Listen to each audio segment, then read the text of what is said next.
तो साउथ में उसमें भी लिखी गई। और उसी ज़माने में जो है कि दिल्ली में जो शायरी हो रही थी वो फारसी में हो रही थी। उन लोगों ने रेख्ता में, मतलब रेख्ता कहते थे इस ज़बान को, यहाँ की ज़बान को, बोलचाल की ज़बान को, उसमें शायरी करना जो है अपनी शान के ख़िलाफ़ समझते थे। लेकिन फिर जब वली का दीवान, जैसे मैंने बताया कि 1700 में वली जब आए दिल्ली, तो उनका दीवान आया तो यहाँ के लोगों ने भी शायरी शुरू की। तो वो ज़माना था शाह हातिम, आबरू, शाकिर नाजी, इन्होंने इनकी शायरी में फिर उर्दू की इब्तिदा हुई। और फिर उसके बाद जो है दौर आता है जिसे कहते हैं उर्दू के सबसे बड़े शायर। अगर आप कुछ चंद शायरों का नाम लेंगे तो उनमें एक नाम मीर का आता है। मीर के दौर में मीर ने बहुत लिखा है, उनके 6 दीवान मौजूद हैं। और बहुत आसान, जैसे आज भी समझेंगे कि आपकी तो आज की ज़बान है।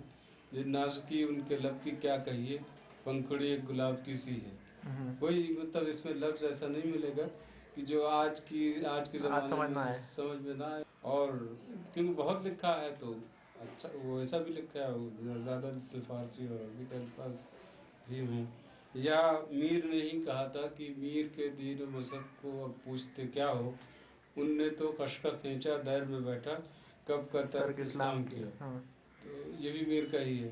या और भी बहुत से शेर पेश किए जा सकते हैं कि उल्टी हो गई सब तदबीरें, कुछ न दवा ने काम किया, देखा इस बीमारी दिल ने आखिर काम तमाम किया।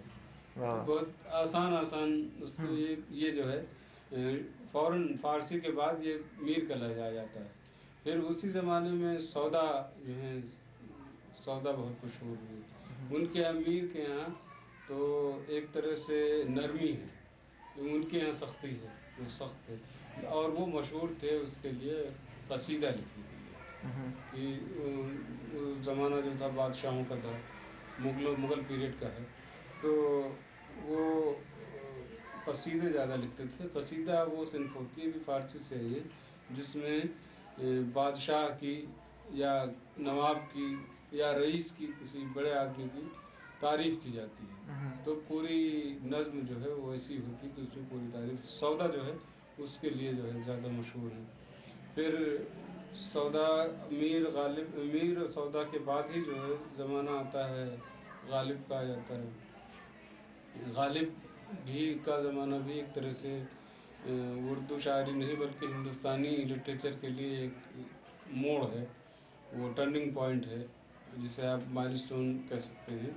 क्योंकि एक कल्चर बदल रहा था, एक जो पुराना कल्चर था, मुग़ल पीरियड था, वो ख़त्म हो रहा था। 1857 का ज़माना है। उस ज़माने में बहादुर शाह ज़फ़र क़ैद कर लिए जाते हैं। बहादुर शाह ज़फ़र ख़ुद भी शायर थे। उनके जो उस्ताद थे, उस्ताद ज़ौक़, वो भी ये सब मीर, गालिब, ज़ौक़, ये मोमिन, ये सब कंटेम्प्रेरी थे। और बल्कि मोमिन ने तो ये कहा था कि ये शेर, मोमिन के एक शेर पर गालिब ने ये कहा था, ये शेर मुझे दे दो और मेरा पूरा दीवान ले लो। वो शेर ये था कि तुम मेरे पास होते हो गोया, जब कोई दूसरा नहीं होता। तो इस शेर के लिए गालिब ने कहा था कि ये मुझे दे दो, मेरा पूरा दीवान ले लो। तो वो ये ज़माना था जब अंग्रेज़ों की हुकूमत कायम हो गई और लोग एक कल्चर को छोड़कर दूसरे कल्चर की तरफ जो है वो चलने लगे थे। अंग्रेज़ी आ गई थी, अंग्रेज़ों के जो ख़यालात जो है आम होने लगे थे मीर के, ये गालिब के ज़माने से। और 1857 के बाद गालिब ही एक ऐसे शायर थे जो उन्होंने 1857 के पहले की भी दिल्ली देखी और बाद की भी देखी। गालिब ही थे। और उनके एक शागिर्द थे मौलाना अल्ताफ़ हुसैन हाली, तो वो पानीपत के थे। वो पानीपत चले गए थे 1857 में। फिर 2 साल तक तो यहाँ जितने लोग थे सब कैद की ज़िंदगी गुजारी। उसके बाद फिर हाली भी आते हैं। तो वहीं से जो है उर्दू शायरी में एक मोड़ आता है कि लोग अपने पूरे लिटरेचर पर ये देखने लगते हैं कि इसमें क्यों हमें ऐसा हुआ। हम जो सबसे आगे थे وہ ہم پیچھے کیوں چلے گئے. ایک جو ہندوستان بڑا ملک ہے اور اس کے پاس ساری چیزیں تھیں، تو ہم ایسی تباہی کیوں، انگریزوں کے ہم غلام کیوں بن گئے. تو سب سے پہلے انہوں نے یہ دیکھا کہ ہم نے اپنے جو ہماری چیزیں ہیں ہم اسے چھوڑ چکے ہیں، اس پہ باتیں نہیں کرتے. شاعری میں خاص طور سے کہ ہم تو گل و بلبل کی باتیں کر رہے ہیں، اس میں کچھ اور باتیں آنی چاہیے. تو ایک پہلے غزل لکھی جاتی تھی زیادہ، غالب نے سب غزلیں ہی لکھی ہیں، زیادہ قصیدے، کچھ قصیدے لکھے ہیں، باقی سب پورا ان کا کلام جو ہے وہ غزل ہے. اور اسی غزل کی وجہ سے غالب، اگر آپ دنیا کے 5 شاعروں کا نام لیں گے تو غالب کو بھی لیں گے. تو یہ سوچا جانے لگا کہ کیا کیا جائے شاعری میں. مطلب یہ ہے کہ کچھ اس میں ایسی چیز آنی چاہیے جان ڈالنی جس شاعری سے میں واپس. ہاں کچھ بدلاؤ آنا چاہیے. حالی نے ایک کتاب لکھی مقدمہ شعر و شاعری، جسے یہ کہا جاتا ہے کہ پہلی کرٹیسزم کی کتاب ہے، لٹریچر پر کرٹیسزم انہوں نے، حالی نے شروع کیا. محمد حسین آزاد نے اب حیات لکھ کے بھی شروع کیا تھا، لیکن وہ صرف ایک طرح سے ذکر تھا، تذکرہ تھا. لیکن حالی نے باقاعدہ اردو شاعری پر کرٹیسزم کی پہلی کتاب مقدمہ شعر و شاعری ان کا نام تھا.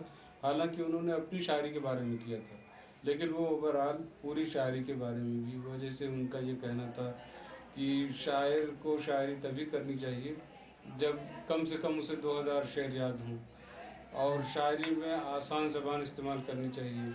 شاعری میں جو ہے فکر جو ہے، سوچ جو ہے وہ اونچی ہونی چاہیے. نیچی سوچ کا آدمی شاعری اس کو نہیں کرنی چاہیے. تو یہ کچھ باتیں انہوں نے بتائی تھیں کہ شاعری جب ہی اچھی ہوگی جب ان باتوں پر دھیان دیا جائے گا.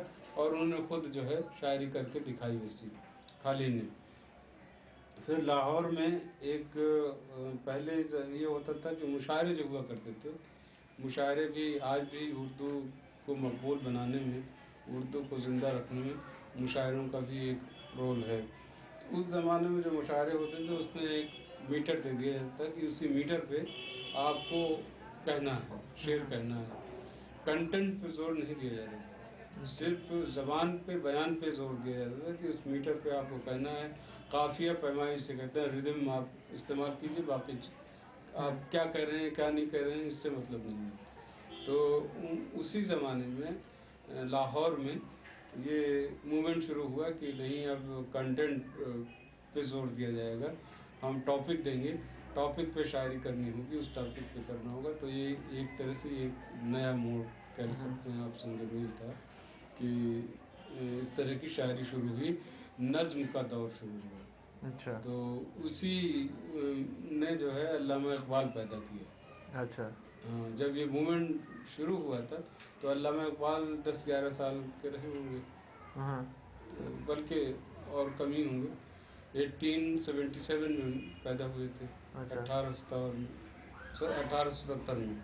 تو انہوں نے بھی اس میں شروع کیا، انہوں نے بھی شامل ہونا اور غزل بھی کہی. لیکن نظم کے بہت بڑے شاعر ہوئے، ان کی زیادہ تر وہ ان کی جو مقبولیت ہے، جو مشہور ہوئے جس کے لیے، وہ نظمیں ہیں. غالب مشہور ہیں غزلوں کے لیے، میر مشہور ہیں اپنی غزلوں کے لیے، مصنوعیوں کے لیے. لیکن